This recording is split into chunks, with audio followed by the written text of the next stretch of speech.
ஒரு நாள் பள்ளி முடிந்து வீட்டுக்கு வந்தான் ஆரோ.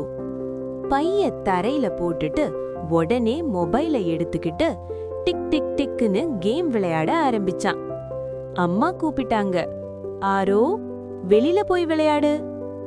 ஆனா ஆரோ சொன்னான், இல்ல அம்மா, இந்த கேம் முடியட்டும்.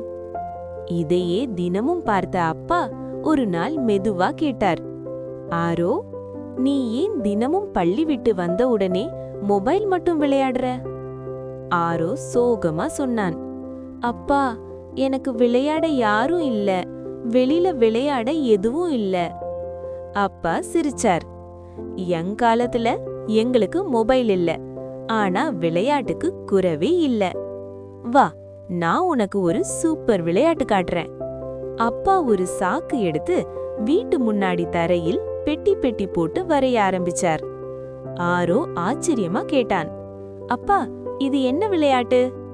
அப்பா சொன்னார், இது 90s கிட்ஸ் விளையாட்டு, நொண்டி விளையாட்டு. அப்பா ஒரு கல்லை எடுத்து ஒரு பெட்டிக்குள்ள போட்டார். ஒரு கால்ல குதிச்சு குதிச்சு இதுக்குள்ள போகணும் என்னார். ஆரோ முதல்ல தடுமாறினான். ஐயையோ, சமநிலை வரலையேன்னு சிரிச்சான். அப்பா சொன்னார், மொபைல் கேம் கையுக்கு தான், இந்த விளையாட்டு காலுக்கும் மனசுக்கும். இருவரும் சேர்ந்து குதிச்சு குதிச்சு விளையாடினார்கள். அம்மா வெளியில வந்து பார்த்து, என்னடா நீங்க 2 பேரும் குட்டி குழந்தை மாதிரி விளையாடுறீங்கன்னு சிரிச்சாங்க. சிறிது நேரம் கழிச்சு ஆரோ வியர்வை வழிய முகம் முழுக்க சிரிப்பு. அப்பா, இந்த விளையாட்டு மொபைலை விட ரொம்ப சூப்பர் என்னா.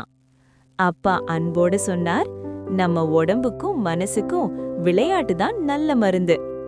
அந்த நாள்ல இருந்து ஆரோ பள்ளி விட்டு வந்ததும் மொபைலை விட அப்பாவோட சேர்ந்து விளையாட ஆரம்பிச்சான். மொபைல் அலமாரிக்குள்ள போச்சு, சிரிப்பு வீட்டுக்குள்ள வந்துச்சு.